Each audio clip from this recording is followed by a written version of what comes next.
Hi, everyone, and welcome to journey number 7. And today we have Benji Smith on. Benji, how you doing today? Good, thanks. How are you doing, Jared? Good, really good.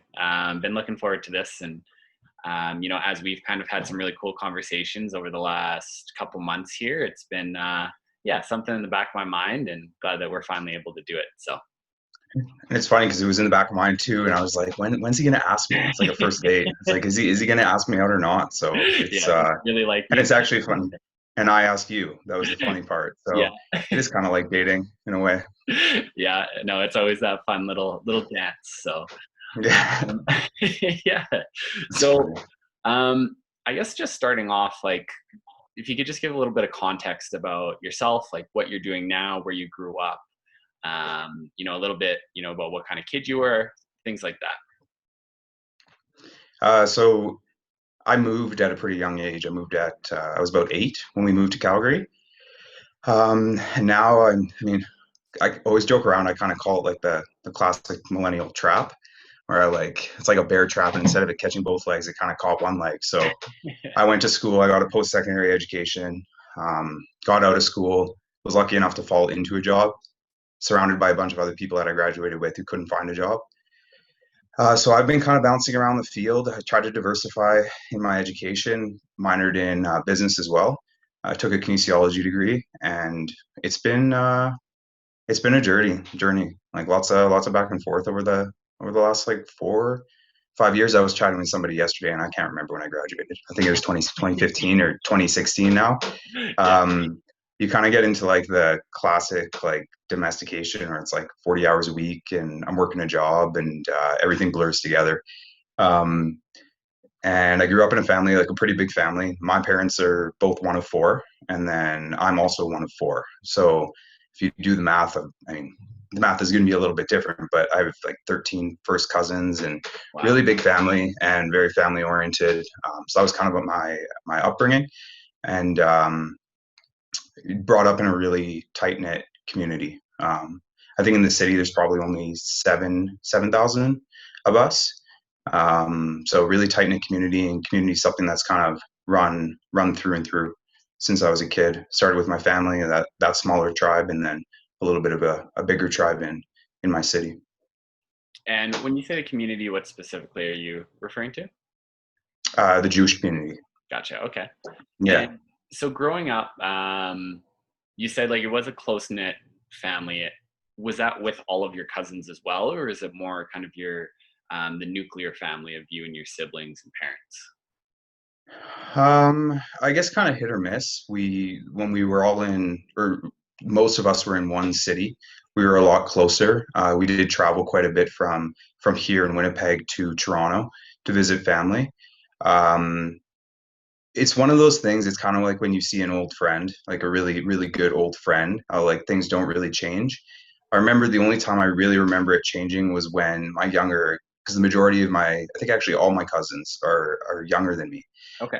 So it's really cool where you're kind of holding this kid, and then all of a sudden they're next to you drinking a beer, and that was the biggest transition for me was seeing like these kids from babies when I'm holding them, um, to being kind of young adults, and seeing what path they're on. So we were really close, but close by distance because we weren't really in the same city. Um, I think family dynamics in general are challenging. So kind of as you grow up, they change, and they kind of have their own path.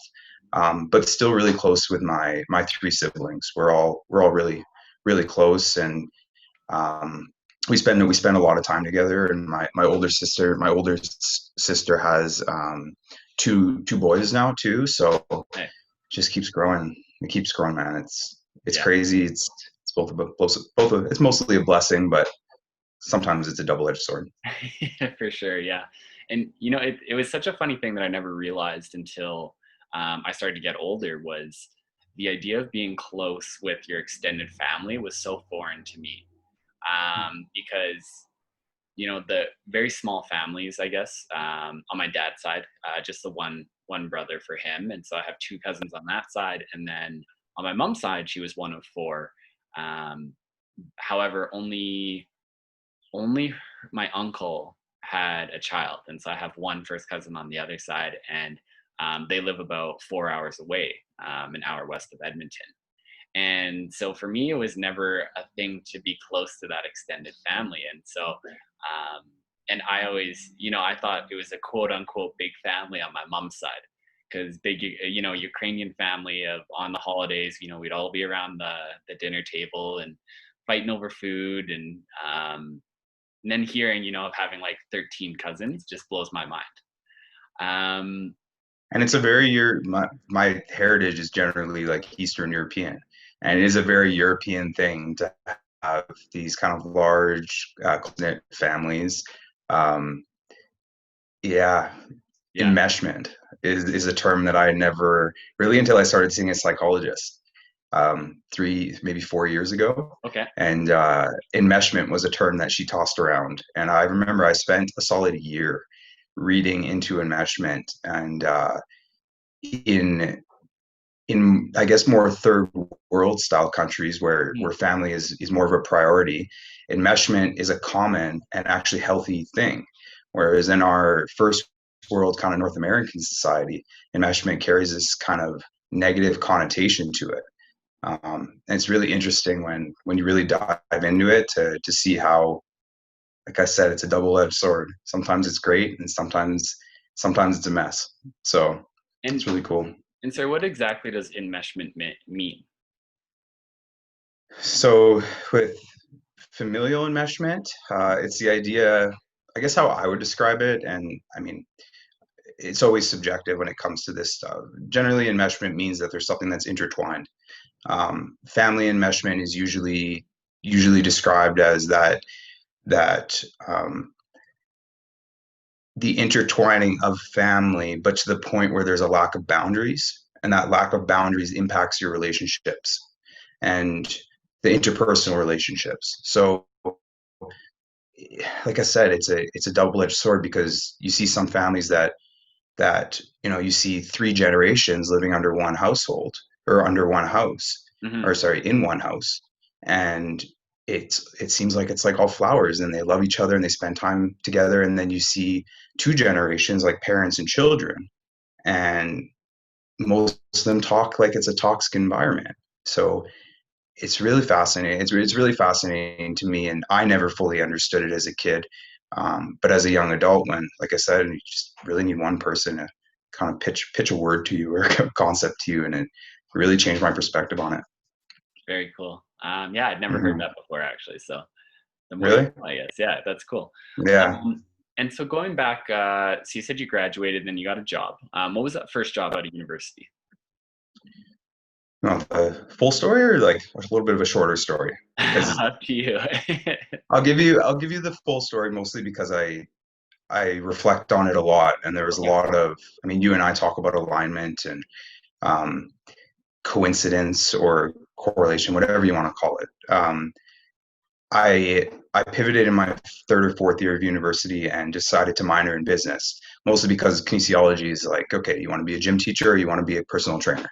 Yeah. And when I started to get to that point of realizing that if I wanted to succeed in that field outside of those essentially two realms, actually with phys ed, you actually have to go and get an education degree too.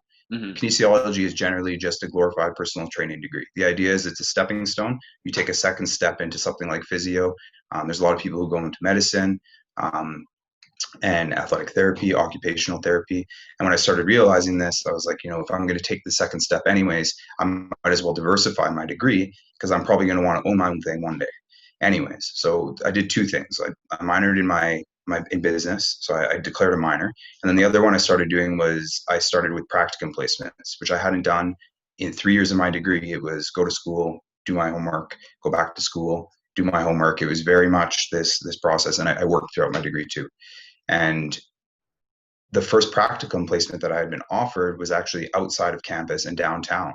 But I was growing up in the suburbs of Calgary, and my commute was about 30 minutes to campus. So it didn't make sense for me to go to campus, go outside of campus, then come back to the university, and then go back home. So I just wanted something that was more convenient. And so this practicum placement at the university with the recreational department there had actually given me the opportunity to go to school, work my practicum placement. They gave me a flexible schedule, work my practicum around my school schedule, and go home. So I axed the first opportunity that I had in my practicum, that for practicum. To be honest, in hindsight, I probably didn't handle it properly. I did what was best for me, but Yeah. I also did what any 21 or 22-year-old would do in that professional situation, or what most people would do. And I took this other practicum placement, and that practicum placement ended up pushing me on a completely different career path, one that I didn't think that I would ever really go down. I Okay. ended up piloting a student body engagement program at the university that then turned into full-time work. And actually offered me full-time work right outside of school, which I think you and I both know is not very common. Some people, if they have that job experience and the practicum experience, they're more likely to get a job outside of school. Um, so I had started and gotten that job, and then it ended up leading into the full-time job, and then the opportunity into like increased wages. I never made it to a salary position, but I fell underneath who was probably my first mentor at the time. I ended up working really closely with the senior director of the department.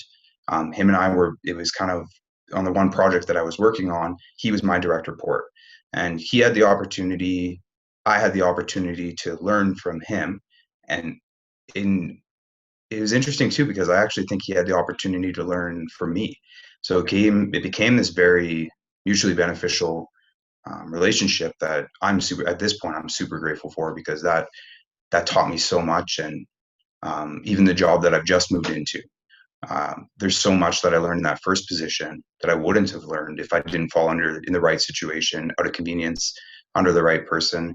That's carried over into this new job and other jobs that I've held. For sure. And sorry, Benji, sorry to interrupt here. Mentorship is such an interesting topic, and I think it's something that a lot of younger people are looking for. And I think a lot of times the question is like, well, how do I find a mentor, or how do I start that relationship? Mm-hmm. But it sounds like it was a very quote unquote unofficial mentorship. It wasn't like very specific of that was the point going in, but it kind of morphed into that.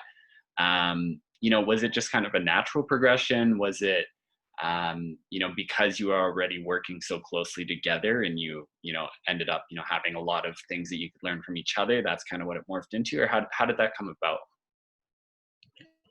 Um, I think some really, really difficult conversations early on.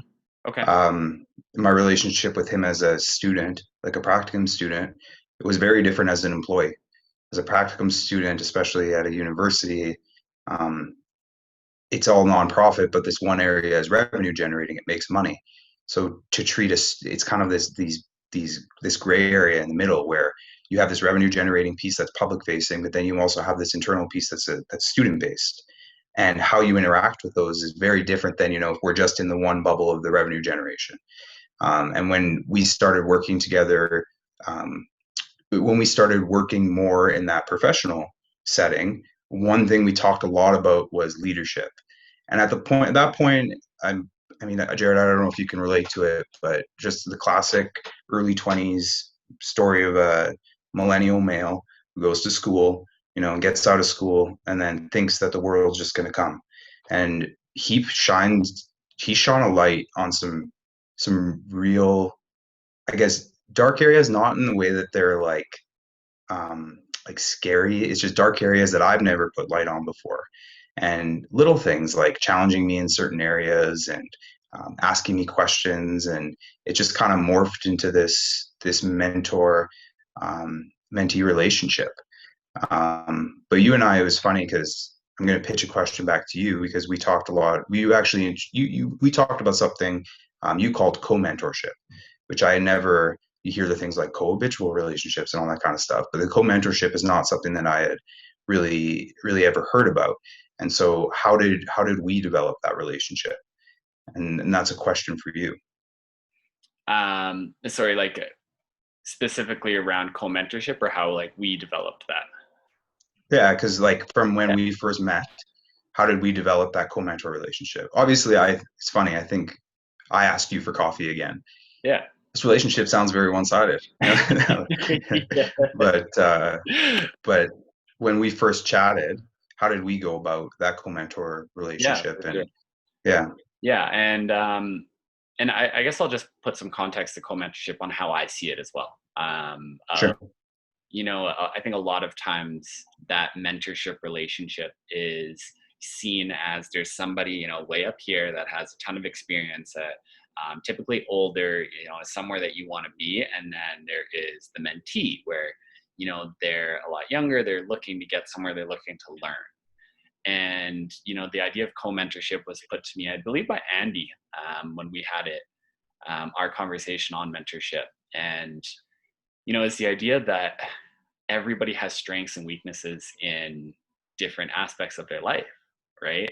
Hmm. And so it's, I might be stronger in one area and you might be stronger in the other area. And the idea that we can kind of show each other, our strengths are, and learn from each other's experiences, as well as, strengthen those weaknesses, right? Hmm. And I think it really kind of came about where, um, in the gym, I just offhand mentioned to you that, I was going to start a new company.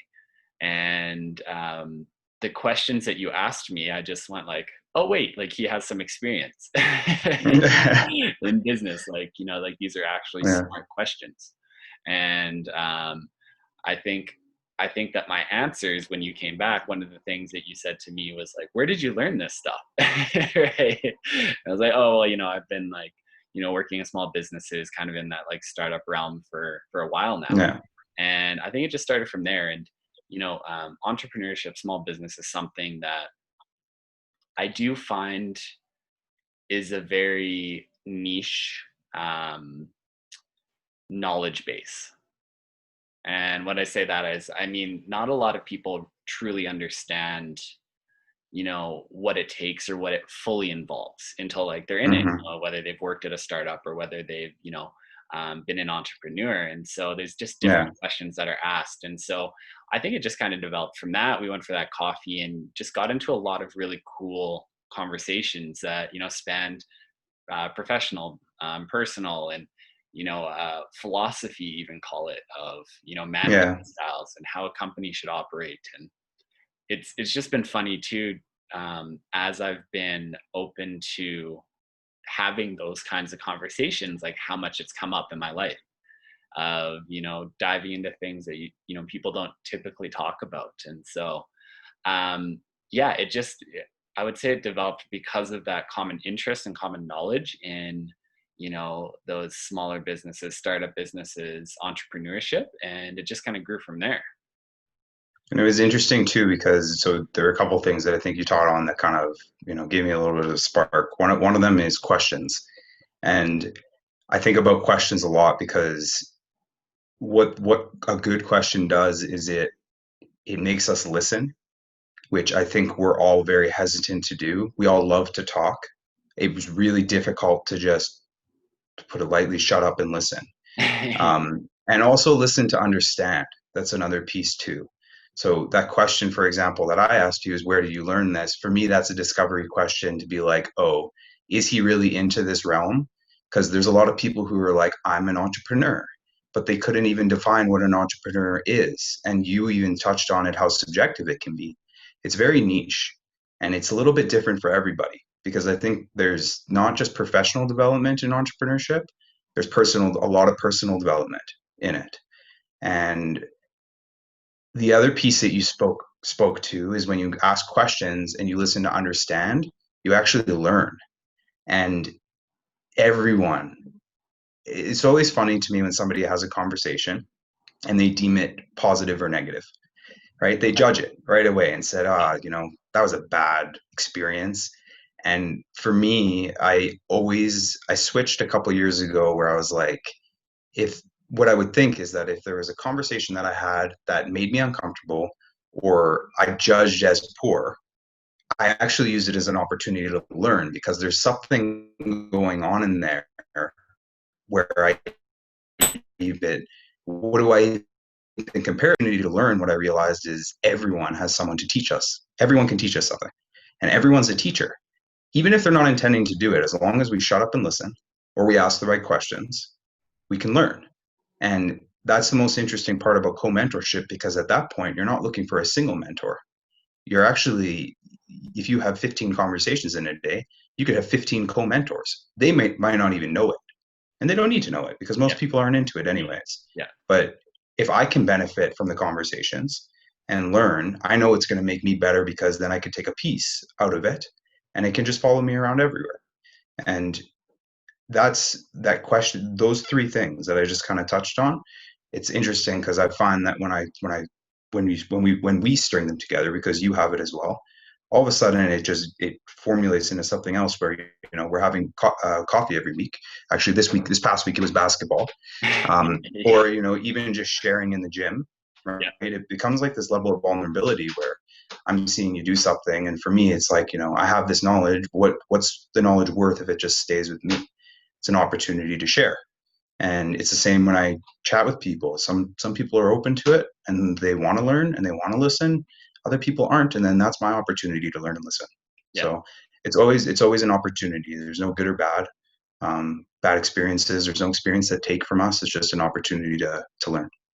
For sure. And, I think that's a huge one, especially in like that gym setting, right? Of Yeah, being, being humble enough to actually accept the advice, I think is a tough one too, of yeah. like, taking, a lot of people, they let their ego get in the way of like, I don't want you to show me. I'm going to do it myself. I Or don't need I know Beth. I've been in here for a Yeah, long time.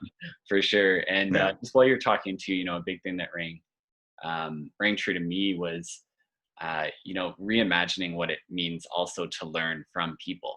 And, that doesn't necessarily mean that it's always you're going to take exactly what they say and apply it, right? Hmm. Sometimes it's the reverse. Sometimes it's like, oh, I learned not to do that, right? And Exactly. even if Yeah. they don't recognize it, from their stories, sometimes you're like, yeah, I don't like that at all. I'm just going to make sure I don't do that.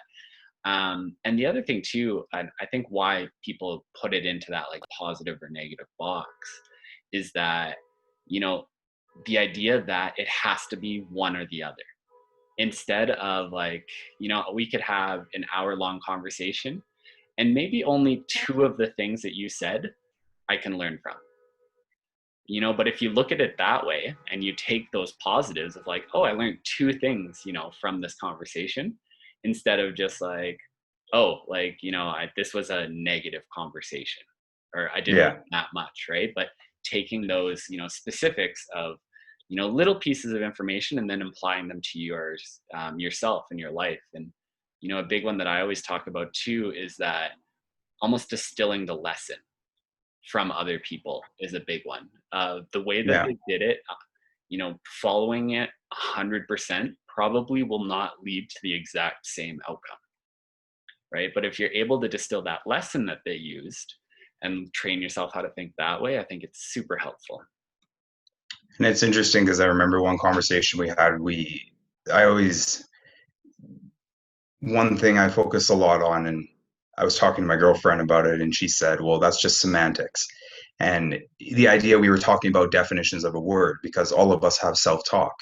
So if we, for example, life, right? Life is this very broad one where, life to you might be very different than life to me. But the idea of whether life is discrete, like whether it starts and ends, or whether it's continuous, where, it's the difference between, okay, when you're going on a hike, right? You get to the top of the hike and then you turn around and go back, right? You start where you finish. Okay. Then it's the idea where, I'm running, I'm going out for a run, and that run is just continuous. And you and I might have the same end point and have two completely different ways of getting there. Yeah. And that's one of the pieces that I know you and I have spoken a lot about, because just because there's two paths doesn't mean there's a right path and a wrong path. It means that, we're just taking different ways. And sometimes, at least in my experience, sometimes it's the long way around. Yeah. But we need to take that long way around to learn, and we're going to end up at the same point anyways, whatever that end point is. Some people think that, life is continuous, right? Reincarnation and all that kind of stuff. Other people think it's just discrete and it just ends. And that's fine. It's just, this the way we're living right now, it'll probably end the same way. Both of us are going to die. Like, Yeah. in without going too deep and too heavy into it. That's reality, Yeah. right? We live. The only reason we know death is because we live. Yeah. So it's really interesting because you and I can get into judgment. And I could say, your path is wrong because mine's right, but you and I are going to end up in the same place anyways. Yeah. Yeah. The idea that there's a right for you. Right. Yeah. Like, and, again, building on that of, you know, if you try, going on the same path, it might be the right path for you and not the right path for me. Right. And we have to take different paths because they're right for each of us. And like, that's the path that we need to take. And so, yeah, that's an idea that I've really tried to hang on to. And it's interesting too that you brought up death, and because it's something that I've just started to poke at.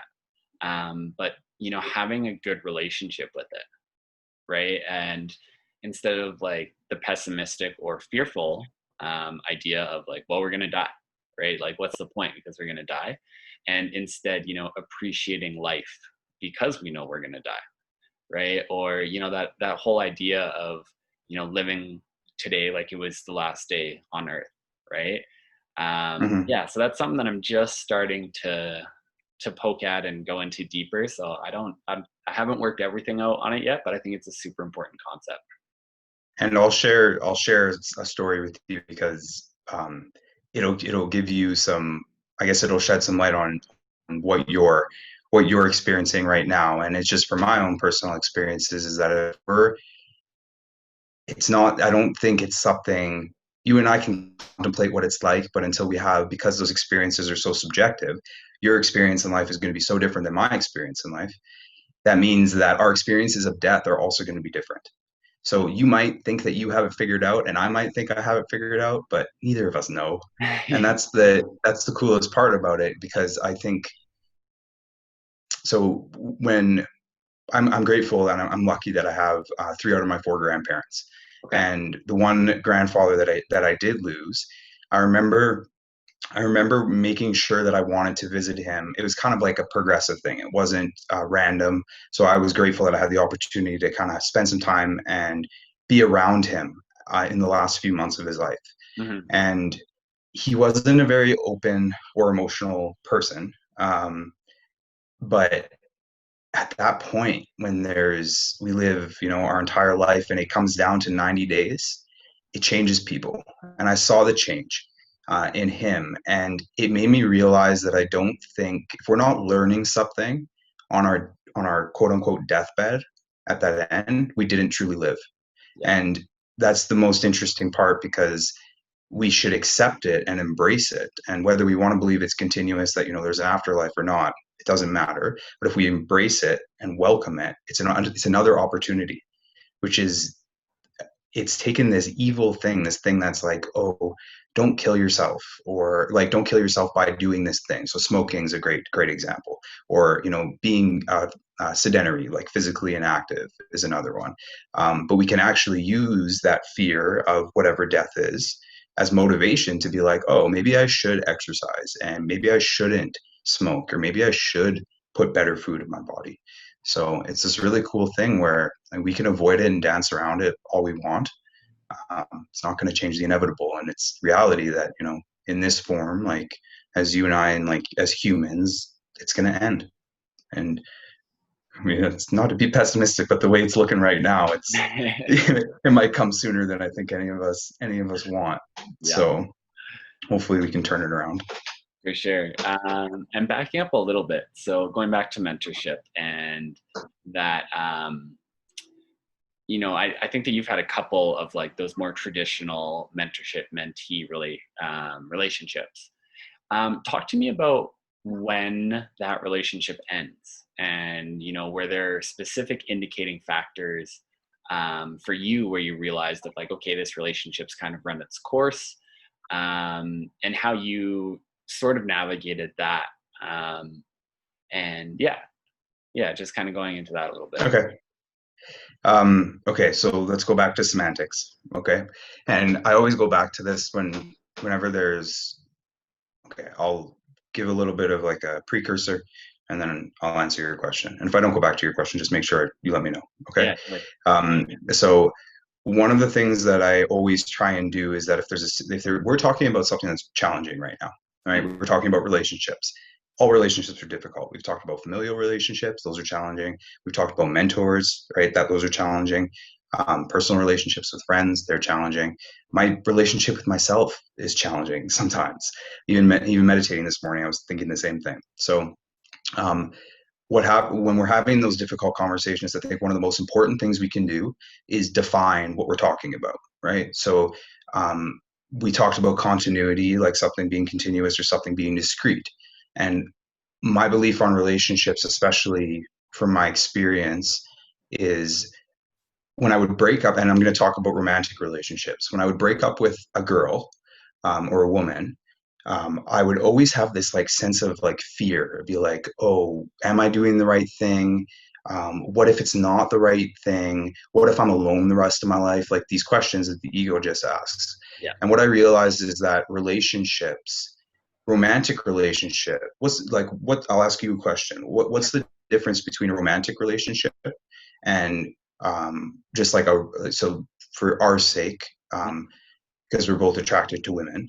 Mm-hmm. So what's the difference between a romantic relationship with a woman and just a friend relationship with a woman?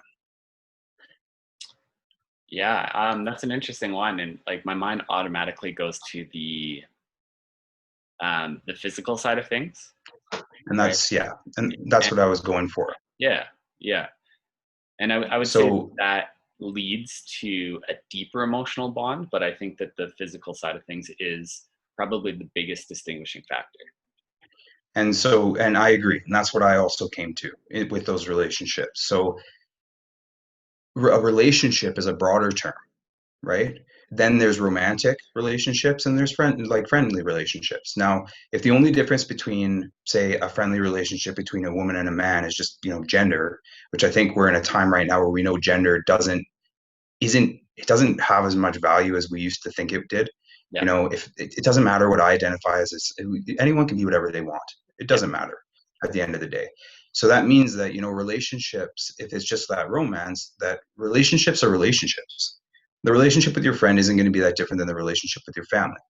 Only if we perceive them as being different are they actually different. So that friend, usually it starts as a friendship. I mean, hopefully most of the time it starts as a friendship, because I really do believe those are the healthiest ones anyways, even with the opposite sex or the sex that you're attracted to. yeah, um, that means that relationships don't start and end like life. It doesn't necessarily, in my opinion, it doesn't start and end. That means that they're continuous, they just change. yeah. So we started as, somebody said to me once, every friend's a stranger you have, or every stranger's a friend you haven't met yet, I like that. Yeah, right? So you and I were strangers, yeah, right? I mean, I just really, I think I probably just asked questions, yeah, is what happened. And then now we're friends. So that relationship doesn't end, it just changes. And with my yeah, romantic relationships, it's the same thing. I used to define it as, okay, if we break up, what's the idea of breaking up? It means that we don't talk, we don't see each other, we can't be friendly with each other and all that kind of stuff. yeah, But relationships, to me, didn't need to be that way. Well, I mean, they used to be, but they don't need to be that way anymore. And so going full circle to the mentor relationship, my mentor relationships don't necessarily ever end. That means that there's a start and finish, and then I hold this like grudge and this resentment the rest of my life.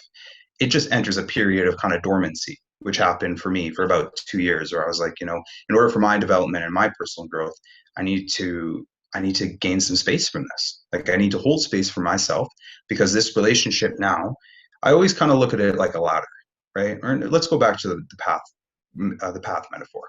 Okay, so you and I are running a 5K. You and I is a bad example because I know we're co-mentors. It works. So you and I are running a 5K, okay, and you outpace me the first 2 kilometers, right? I can catch up, right? Because you have that experience of running the 5K and I'm new to it, and then I catch up on the third or fourth, right? When we're running side by side at that point, it's not like the one person is kind of like showing light at that point. You guys are side by side. And then in order to take that next step and run the extra kilometer faster than the other person, sometimes that means we need to hold space for ourselves. mm-hmm. And it happens in relationships too, where you can't have, I mean, let's go back to family is a good example. Our parent child relationships. This happens quite a bit. Is the parent growing up in a very traditional household with a very tight knit family. I think you would have experienced it on, I think, your mom's side too. It's a lot of this. right? A kid wants to just grow and like go this way, and parents are very much like this in these tight knit enmeshed families. Yeah. And I think the co-mentor relationship is like that too.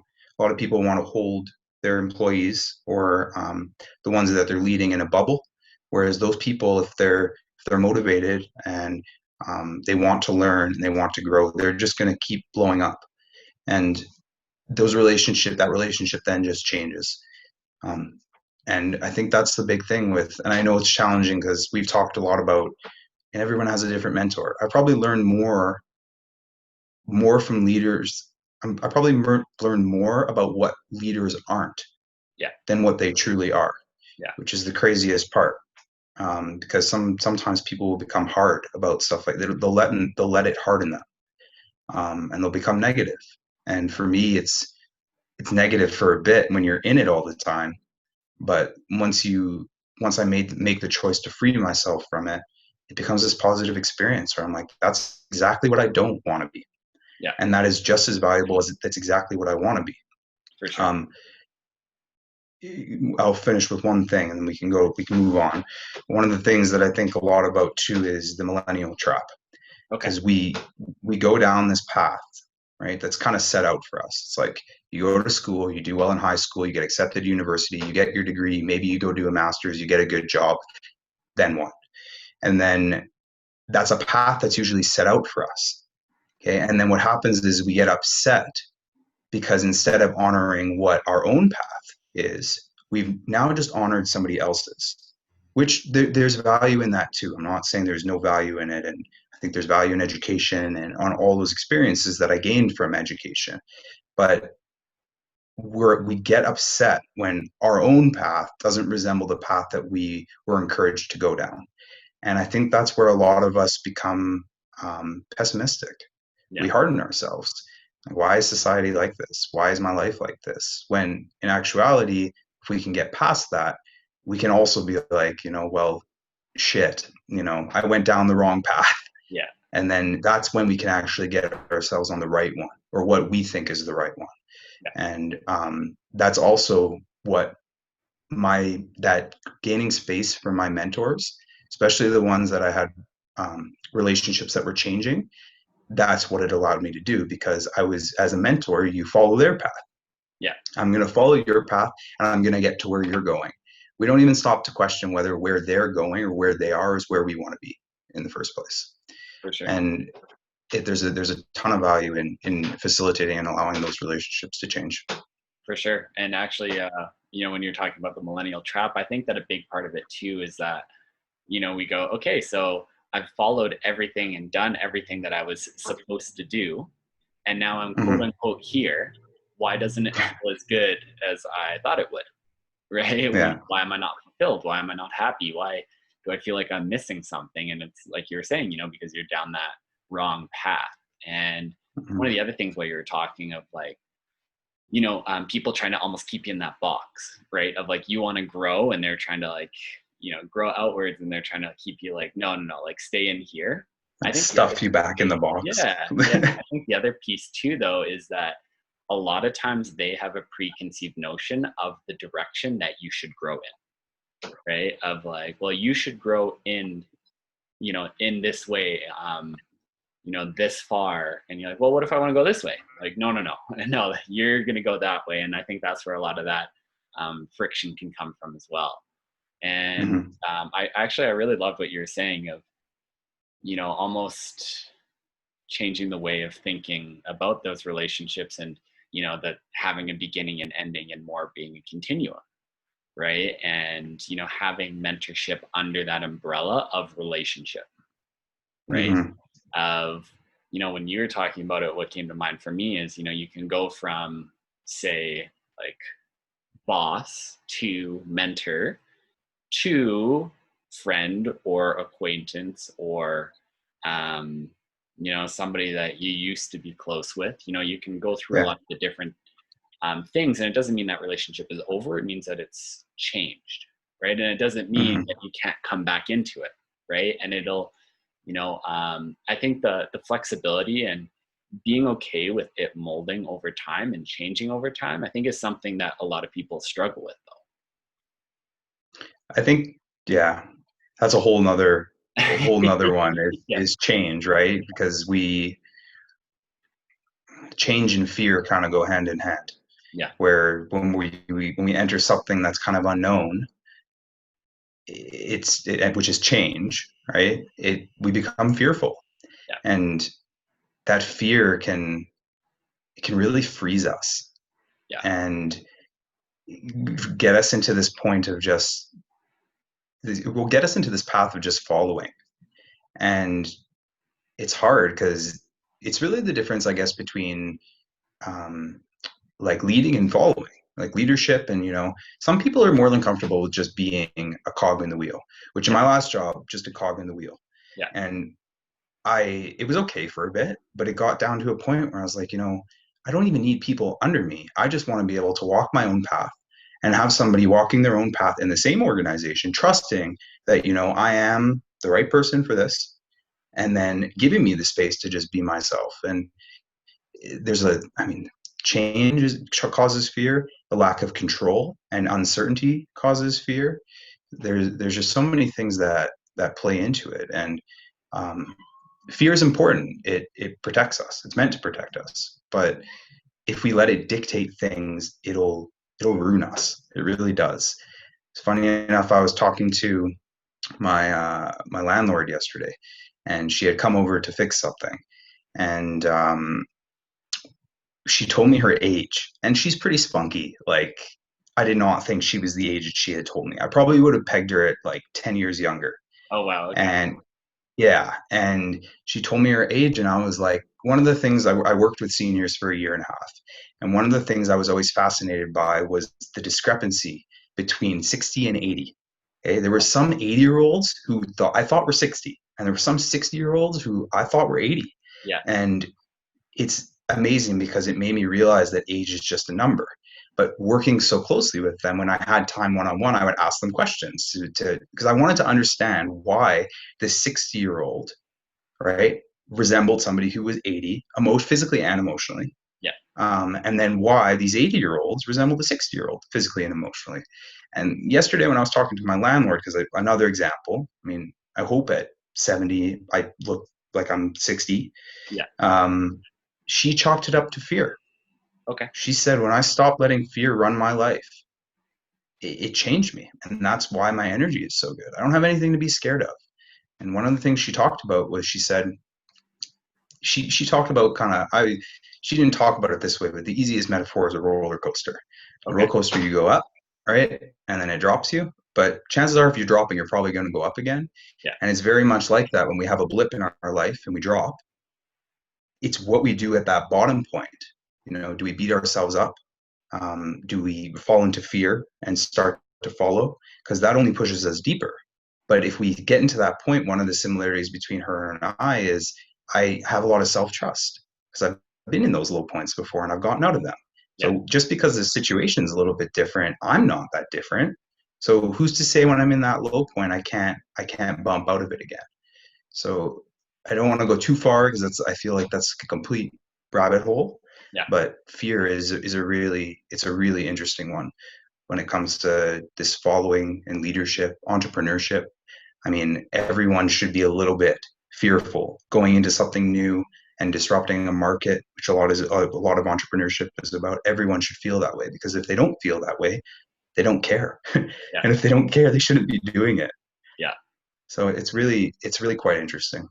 for sure. I mean, one of my favorite quotes, and I'm paraphrasing, and while you're talking, came to mind is, bravery is not the lack of fear. Bravery is courage in the face of fear, right? Fear can and should be there. And a lot of times it's healthy, it helps you survive. However, you can't let it run your life. So I love that. Yeah. Um, Switching gears just a little bit here and going Yeah. back to, you just left a job, right? And a job that was quote unquote called safe, it was a good, it was a good paying job, it was, yeah, the word that comes to mind is safe.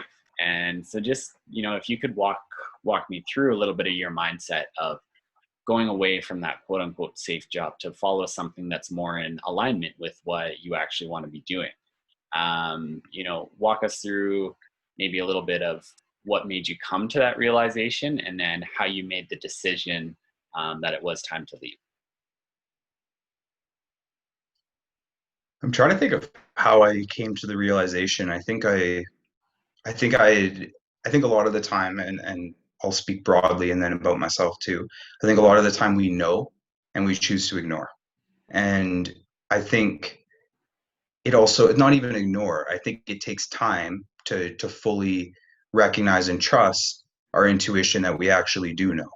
Yeah. And sometimes that bites us because then we beat ourselves up because we feel like in hindsight it's easy to say we knew and we didn't do anything. But I think for a while I knew, and I think part of me thought that if I was, ironically enough, open and honest and vulnerable, that I could get the same, I would have the reciprocal behavior from my leadership, Yeah. or the person who was in the leadership role, my manager at the time. And it started kind of probably 8 months before I had left my job. And then what kind of pushed me over the edge was towards the beginning of the year. I started going back to the times in my life that I always felt the most fulfilled. Like, what were those times that, I would feel the fullest, I'd feel the most motivated, I'd have the highest energy. And one of them is building relationships, but being able to share and teach is a big thing. And I don't like teaching is very it's like a two-way street, but it's very kind of forward and backward. It's kind of binary. It's either like on or off. Okay. Whereas I like sharing because I mean, if I'm say I'm in, let's go back to an academic setting because it's the easiest one for all of us to relate to. When we go back to an academic setting, you're sitting in a desk while a teacher's in front of you standing teaching, right? Just the concept that one person is standing and the other one's sitting means that one's above and one's below. Mm-hmm. Okay. Whereas teaching and a co-mentorship is this very parallel level thing a lot of the time. Sometimes it goes up and down, Yeah. but it goes up and down both ways. Yeah. And when I realized this, I started going back to what I was doing in my personal life too. What would my friends and family say are some of my best qualities? And how do I pull the things that bring me the most fulfillment, that are some of my strengths, and things that I just love to do? I just thoroughly enjoy doing and have enjoyed doing since I was a kid. What is the one thing, the one job then that I can make money at, because we all need it, that could pull all these things together? And it wasn't sitting behind a desk, and it wasn't working a cushy job. I wouldn't even call it cushy. Comfortable job. Mm-hmm. Wasn't cushy. The cushions were like hard, and it was a couch, don't get me wrong, but not this like comfortable luxury couch. Yeah. But it was part of that path that I was on, where it's, get a salary job, get some financial stability, which I needed at this past year. But when I realized, I have that cushion, that financial cushion now, and it is a little bit more cushy for me, I needed to start filling my own cup, Mm-hmm. instead of filling other people's cups all the time. And can I maybe fill someone else's smaller cup and also fill my own cup at the same time? Yeah. So that was really my motivation with doing it, especially as we moved into quarantine. Mm-hmm. That was a big time when I was able to kind of build my own schedule and work from home and get all those kind of things and really gain some space from my daily experience. That was the opportunity and the motivation, I think, to finally make a switch. And ironically enough, the switch came from a relationship that I had built 2 or 3 years ago that didn't end, but changed. Yeah. I worked for them.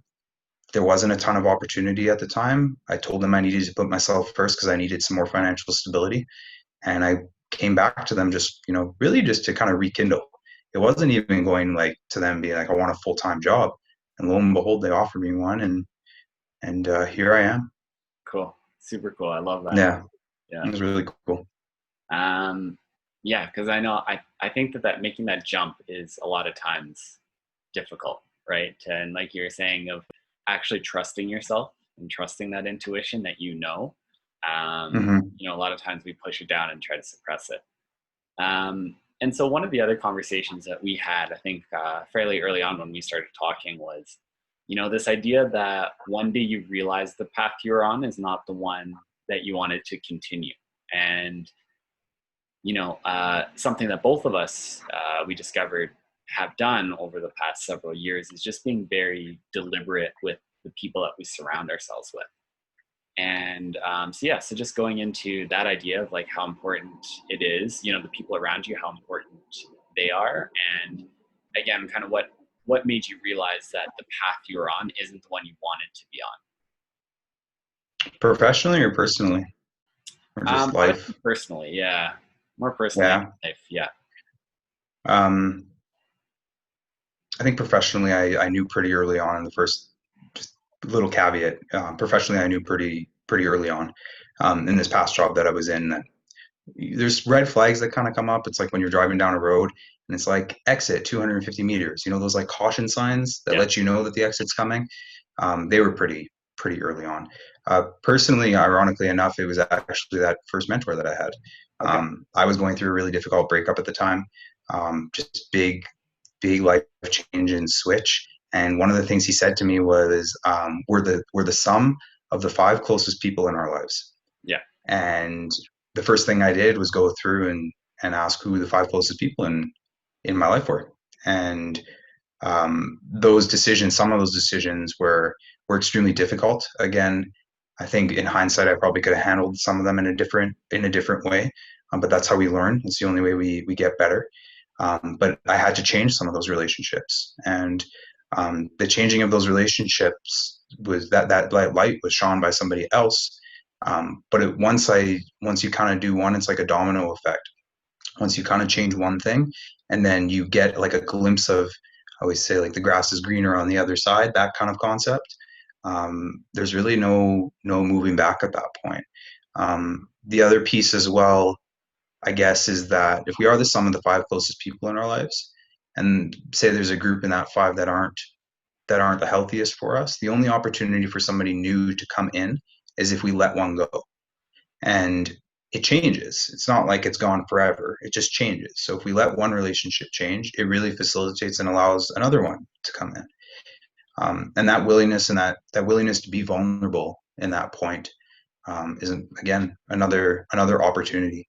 It really is, and making sure that as we change and um, continue to grow, it's important to allow that kind of same flexibility in our own life. We have to be flexible if we're going to be willing to grow and be vulnerable. And one of those things is making the hard decisions. Sometimes the hard decision is letting close people in your life, letting those relationships change. yeah. Yeah, and I think that's one of the biggest misconceptions about when people hear that we're the average of the five closest people in our life. A lot of people take that as like, okay, I'm gonna go say fuck you to everybody in my life, right? Right? Like, you're bad for me. You're bad for me. You're bad for me, and that's not Yeah. the case, right? Again, going back to that idea of relationships shifting and changing instead of beginning and ending. Of Hmm. sometimes it just means that you don't spend as much time with that one person, and they're Exactly. replaced with somebody that is closer, because it's not saying that there's only five people in your life. It's saying the average of the five people you're closest to, right? And so sometimes that's just the amount of time, sometimes that's the amount of energy that you invest to being around that person, right? Hmm. So yeah, I would say, like, because I have heard that before too, and that was my biggest realization as I was going through it. It was just more so being deliberate with who I hold close in my life, and not Hmm. necessarily, burning every bridge that, I've now all of a sudden decided isn't healthy for me, or isn't, I don't want to be the average of that person. And um, again, going back to that, you don't, that those five aren't set in stone, and they're going to change, right? As you're in a different point and you need different things in your life, that will switch and adjust, and people move in and out and in and out again, and that's all okay, right? So And it's funny because I learned pretty difficult. It was pretty hard. It was a pretty hard lesson. It was a difficult lesson at a young an early point in my career, um, where I feel like I was really wronged and mistreated, and as like the rebellious like late teens, I told the manager off when they let me go. Letting me go actually had to do with the company downsizing, and eventually the company went bankrupt anyways. But I told them off. The issue was when I needed to cross that, I burned the bridge. But when I needed to cross the bridge again, it was sitting in ashes. I Yeah. was like, shit, well, how do I cross this now? And that's where it made me really question the relationship piece. Where if relationships start and end, at the end we usually want to burn the bridge because we never want to cross it again. But in reality, relationships change; they Yeah. never start and end, and we're always going to want to cross that bridge again. So, I guess just out there, if anyone is watching it, don't burn bridges. Yeah. It's like it's not worth it to burn bridges. It's it's very cynical and it's very selfish, really, to burn a bridge. And we always kick ourselves when we got to cross it again and it's not there because it's a pain in the ass to build a bridge. It's not a day process. It takes time. Relationships take time. Yeah. No, for sure. Um, Mm.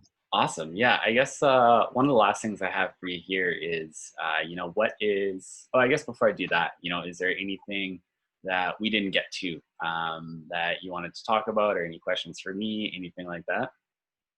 No, I think that we chatted a little bit before. I think one of the beauty, like the best parts about something like this is no expectations.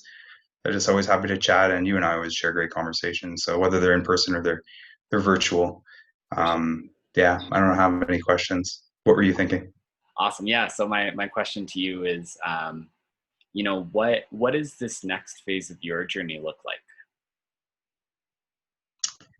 Um, so for me, one of the things that stuck with me over the last, really over this transition period, over the last month, is I guess there's ebbs and flows of personal development. I think there's moving into this different role professionally with a little bit more autonomy, build my own schedule, work from home, stuff like that. It's going to push me into an area that I've always told myself that I could do, but I had never actually done. Yeah. And even when I had the small opportunity to do it, I just fell flat on my face. So this next part is I think there's a lot of things personally that I haven't overlooked. I just haven't. You don't know what you don't know. Yeah. And I think when we put ourselves into different situations and changing environments, we learn a lot about things that maybe we should have known, right? We probably could have seen, but we didn't. And so this next phase for me, that's really I've even noticed over the last 2 weeks since I started, that's a big part of all this kind of stuff that's, between personal and professional that's melding together. Yeah. Um, and I guess just a big piece is honoring myself. I do have a lot of self trust in myself. It's taken a lot of like screwing up and recovering, but I'm at a point in my life now where it's like it whatever's thrown my way. I don't. It's not that I don't trust myself that I can't figure it out. Like I have this immense self trust that I and confidence that I can figure it out. Some things are going to be really difficult, and I accept that. But um, really, really just honoring what my path is, the things that intuitively I think like spiritually in my soul that I know are right, and just honoring them and not blocking out, but not letting the things that are going to distract me from that path influence and impact me. I think all of us are a little bit worried about what other people might think. Things like security, even job security, is a big one.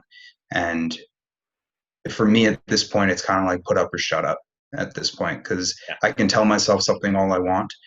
I need to do it. And as much as I don't believe in New Year's resolutions, at the beginning of the year, I usually try and start a new journal. And at the beginning of the year, this year, I write my journal at the beginning. There's like a blank page, and I write like what I want the motto to be for that year. Yeah. And I can't remember what my one was last year, but this year, it was if I want it, I have to be it.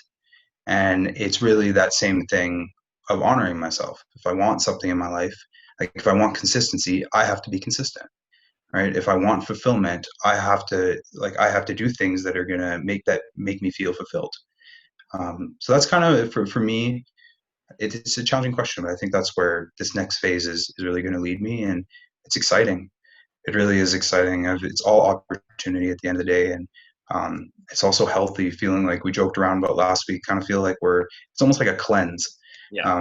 in the week off in between jobs, I told you I did like a 3 day fast, and it's just like a cleanse. It's like an opportunity to reset and reflect, and then just plan a little bit on where it's going to go, and then just be in the moment. I love that. And there's, really quickly, there's just so many parallels that I saw with, when I went through my quarter life crisis and still going through it, but when it started at the beginning of this year, and, that whole idea of I've told myself, like, I like entrepreneurship. I want to be an entrepreneur. And I had Mm, never fully gone and done something 100% on my own. And so I went, okay, right? Like that's what I need to do. And I need to do it whether I succeed or fail so that I know, right? yeah, Because looking back and always wondering would be way worse than trying, failing, but then knowing that in my heart I gave it a shot. And so, yeah, lots of parallels in this next little bit. But yeah, I'll, so I'll end with I'll end yeah, with this because it's funny. I was thinking about the same thing. Somebody was talking to me about the fear of doing something new, right? And one of the things I was like, what's scarier, doing something and failing, or always not, or not doing it and always wondering what would have happened? And yeah, for me, not doing it and wondering what would happen is way scarier yeah, than doing it and failing and then knowing. It's that uncertainty and not knowing that's scary as shit. yeah, And yeah, it's funny you mentioned that because that's like it's a hard truth. yeah. It really is. Yeah, and it might not be as sharp. The fear might not be as sharp as doing it and failing. However, it lingers for much, much, much longer, right? Yeah, So totally. I love that. But yeah, thanks again for doing this. Had an amazing Thanks for chat having me. as always. And if Always, people want man. to connect, where would be the best place for them to do that? Probably Instagram. Okay, Yeah, you can follow me on Instagram. It's B Smits, BSMI, TSS. Yeah, shoot me a DM, anything. I'm really game for anything. If you just want to connect on a level that like you and I have connected, um, I'm really open to anything, and just try and keep myself an open book. awesome. Thanks again, and we'll chat soon. Okay. Thanks, Jared.